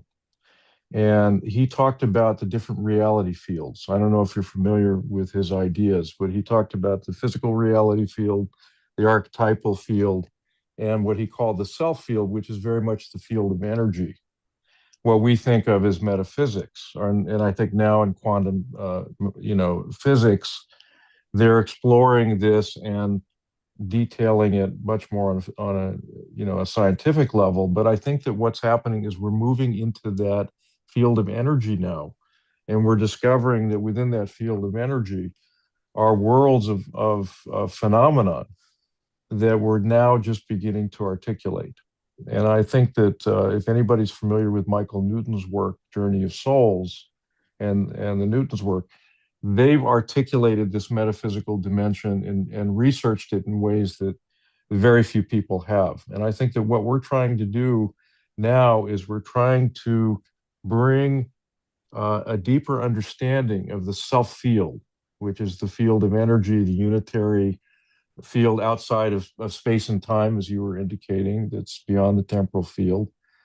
And bringing that into our understanding, actually not bringing it in, but I actually believe it's the foundation of psychology. I think psychology has been backwards. I think we work from the physical up, and I think that what we should be doing is working from the metaphysical up, and the a priori aspects of consciousness as we begin to understand the human life from the physiological, psychological, social, cultural, etc. We've been working backwards. And I think what we're trying to do is we're trying to reverse that frame and look at the metaphysical as actually the foundation of psychology rather than as the afterthought. I think Yeah. Yeah, no, I think I think that you're talking about us having it backwards is just exactly correct, and that's something that I dive into a bit in my book as well, not necessarily from the psychology standpoint, but just from the idea that we think about consciousness as like this outgrowth of the material, like we start It's an in the physical. epiphenomenon of the It's the an neurons epiphenomenon. clicking together. Yeah. Right. But we really have it backwards. We need to start in that with the consciousness, and then the physical is actually, one expression of this wider field of consciousness. So I think this idea that we were been approaching it in a variety of disciplines, or just like our basic understanding of reality and what we are and what the starting point is, has been backwards. And I think that what's happened is we've been very aligned with a kind of the reductionist materialist worldview, and not. And I think that we're starting to look back at the Platonic view, and Right. understanding that Plato had it right, and Right. and everything emerges from the field of energy and these a priori essences, and I think also the Kabbalistic notion of universal, transcendental attributes. I think we're starting to look at our historical foundations, in understanding that we drifted far away as the ego has gone through its process of differentiation and development. And now we're going through what Erich Neumann would call the return. And he had this very classic statement where he said, "We leave Mother and we return to Sophia." Mm.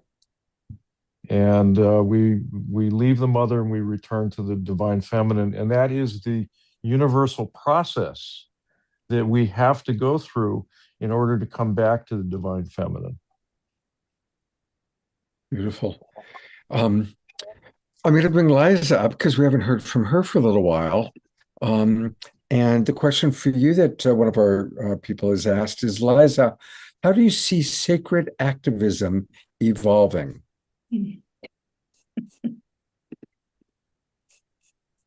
I think I would see it not so much as sacred activism evolving, but as we human beings who are practicing it evolving.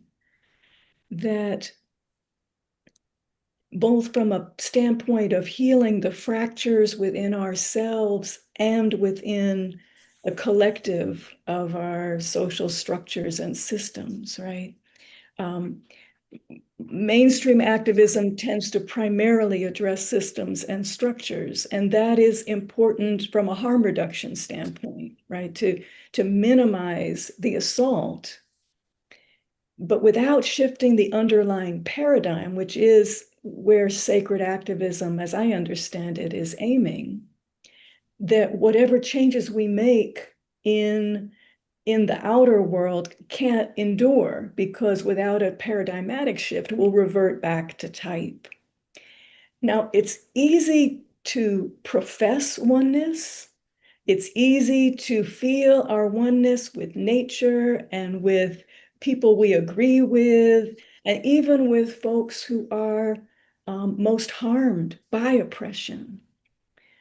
But the hard part is to work with our oneness with the oppressor, with the perpetrator. That is, an inconvenient truth that I think we often bypass, right?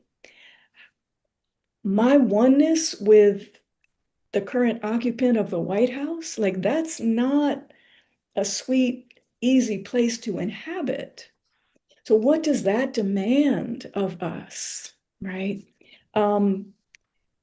Archbishop Desmond Tutu talked about that we are kin with both the oppressed and the oppressor, and that until the oppressor is liberated from the consciousness of separation and dualism, until the oppressor is brought to awakening and remembrance that they too belong to this larger whole, our work is not done.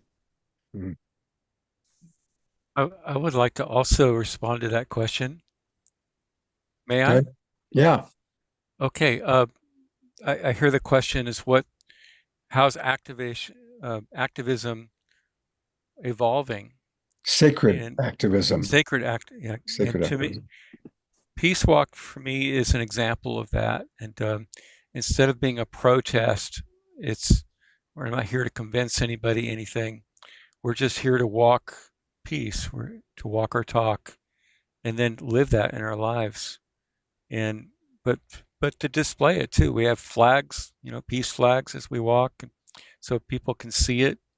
But we're not arguing with anybody about anything. And to me, it's such a challenge. How do you deal with oppression? And taking from my book, we really, when we study deeper, we find out that the victim is the oppressor and the oppressor is the victim. They're really one and the same. So those who are being victims aren't aware that they are also oppressors, and those who are oppressors often aren't aware that they're being victims at that time. And so as you study this deeper, you find out that they're one and the same. They're both. And so, but then when we're in peace, we've let that go. We've let that duality go. And that's the true self, actually. It's what we really are. And peace is the highest state before enlightenment. It's the doorway to enlightenment. So I feel like that's where we're heading, is learning to not take sides. When we take sides in our own brain. So we're not in balance anymore. That's what I believe. What Thank I've you, come to Joe. And believe. I think I saw Liza raise her hand. I Yeah. did. Joa, I'm with you on the highest level of consciousness, right? And meanwhile, we are inhabiting a physical reality where, for example, the people in Gaza, spiritually, yes, are one with those who are dropping bombs and committing genocide. But there's some work to do to bring those two closer together. That while we are knowing the highest truth, how are we called to engage in the world at the level of effects? Now, I do believe that each of us is called to participate in a different place. And there are people who are called simply to hold the high watch, to anchor that consciousness. And I get the sense that that is your calling, to really maintain and amplify that vibration, that truth, so that people can catch it in the collective field. That's essential practice. And we need people who are, we just had a peace pilgrimage here in Oakland on Saturday, going to the port of Oakland because weapons are being shipped to Israel that are supporting the genocide in Gaza and the war in Iran from Oakland. And so spiritual leaders and people of faith went to those sites and said no and made witness and offered a moral protest. So we need, and then, we need folks who are watching the kids while people are doing that. We need, it's like there's everywhere. Minneapolis was such a gorgeous example of this, right? People responded out of love, but they got their bodies in the streets too. Mhm. And so I just want to lift up the importance of the both and of it all, and that each of us, if we tune in and discover what our calling is, what our soul's purpose is, I think anybody that's on the planet right now is not here by accident, but is here because our soul has something to contribute. And that can look all different kind of ways. Yep, I agree.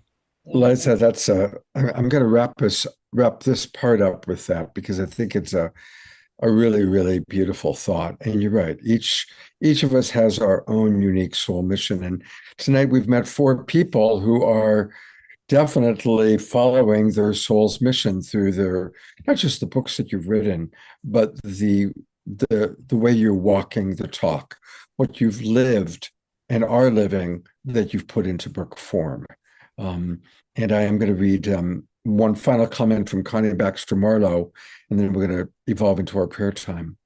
Connie writes, each of these books and authors are brilliant and important contributors to cutting-edge key aspects of humanity's journey on the evolutionary upward spiral. Bravo. And bravo to you, Connie. You summed it up beautifully. So I want to thank all 4 of you for your contributions to our awakening world, both the show and the big picture. And I hopefully would love to have each and every one of you back on the show where we can go more in depth with the beautiful things that you're doing in the world. Thank you very, very much. Thank you. Thank you. Thank you.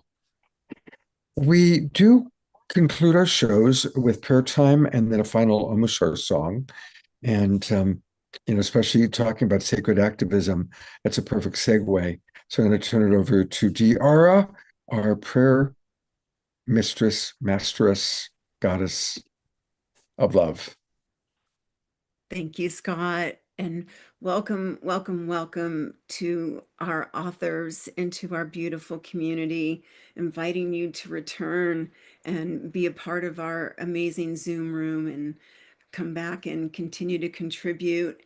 And I hadn't realized that my mission, I've been bringing spirituality into the public schools since 1998. and didn't realize until tonight that, in a sense, I was preparing people for ontological shock, as well as shifting this evolutionary paradigm. So thank you, thank you, thank you. And what a beautiful blend of the intellectual and the heart and all that we are in this beautiful tribe.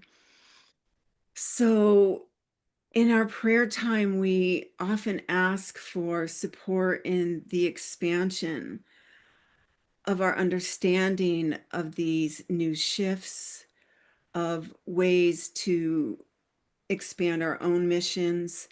And we also ask for the use of all of our beautiful energies to send healing out into ourselves, our inner circles here, and out into the world and the galaxies beyond. And one of the things that we do also that I'll offer to our authors is a space here to go even larger into the unusual. And so very often we speak light language. And so I'll begin this part of our prayer. Mahashakina swena mehe to home e kishina ahane mini sweetina o ome shekitina hasitina asimehi ono heshikimi ina hasakatano eshemina hasekitina na oshi asemehena okone titishi, the blending of all the worlds, the blending of all the parts, this beautiful expansion of light and love. We offer this prayer to all those in need, bringing it right down to the here and now. We offer prayers to our beautiful Eleanor Joy and for physical healing in her body, in her elbow, her arms. Prayers for Cornflower's mother, beautiful musician that comes into our circle. Prayer for our beloved Scotty and his healing. And feel free to put more prayers into the chat. Scott does a really great job of grounding us into that. And I'm asking for resilience on the part of all of us for the work that we're doing, the truth that we're speaking into the world. May we have even greater courage and even greater strength in our softness as we step by step, piece by piece, show the way, are the way. And just breathing that in and sending this love all the way up to the very top of our globe and all the way down to the bottom of our globe, expanding it out into the galaxies beyond. And just wrapping this in love and light, because I know Scott's probably ready for dinner. And we love to be serious and jovial all at the same time because we can hold all of it. And so it is. Thank you. Let's just have a moment. I'm going to go to gallery view. Let's have a moment of 1 minute or two where we just each send out prayer for whoever. It can even be yourself, whomever you're in awareness of that needs extra love. And remembering Yogananda's suggestion of that beautiful prayer of just maximum grace. Maximum grace for Scotty Satori, maximum grace for all the beings that we love and care for.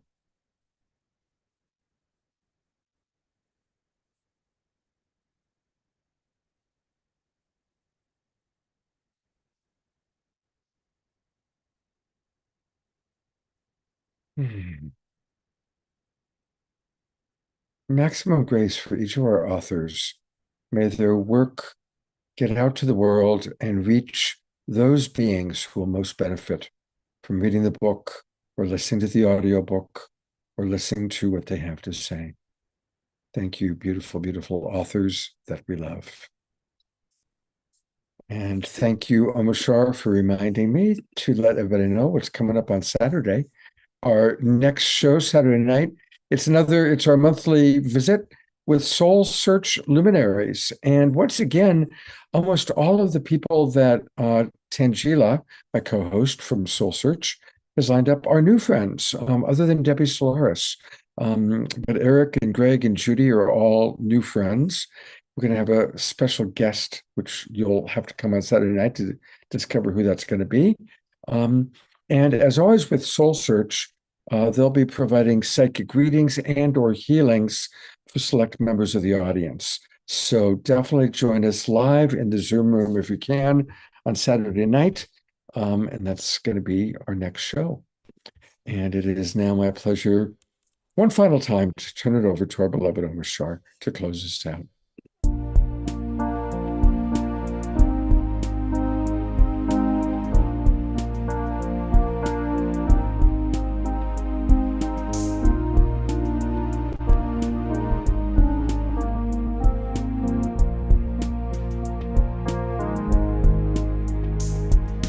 Blissful stillness, come to me.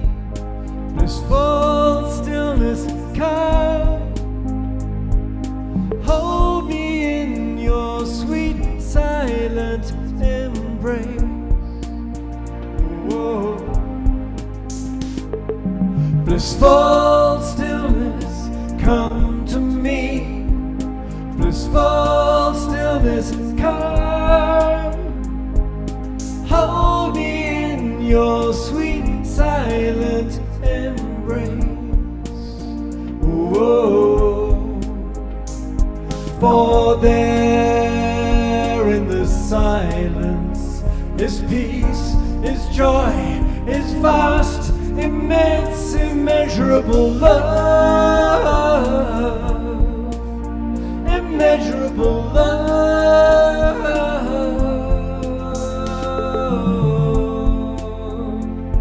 I call to my silent friend, my Lord, myself, my own. I call to the place within wherein lies the keys to freedom. Blissful stillness, come to me. Blissful stillness, come. Hold me in your sweet silent embrace. Whoa. Blissful stillness, come to me. Blissful stillness, come. Hold me in your sweet silent embrace. For there in the silence is peace, is joy, is vast, immense, immeasurable love. Immeasurable love.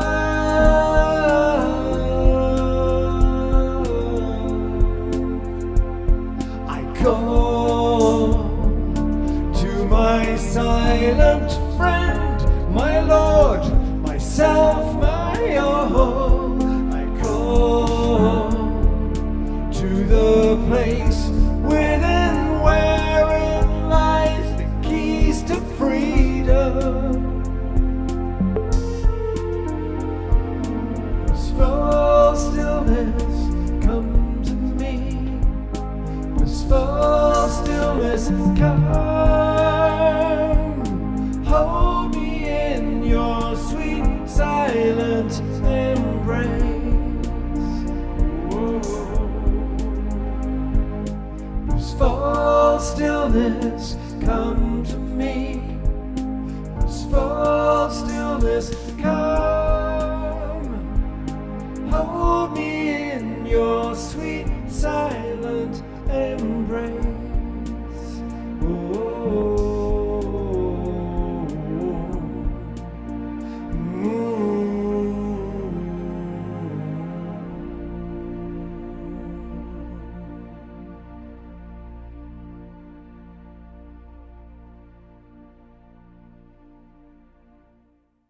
What a beautiful message. May that blissful presence come to each and every one of us. Thank you so much, Omar Shar. And thank you again, our wonderful authors that we love and global peace tribers that we love. And please buy their books. Please support these wonderful, brilliant teachers. And I look forward to seeing all of you on Saturday night. God's blessings and take care.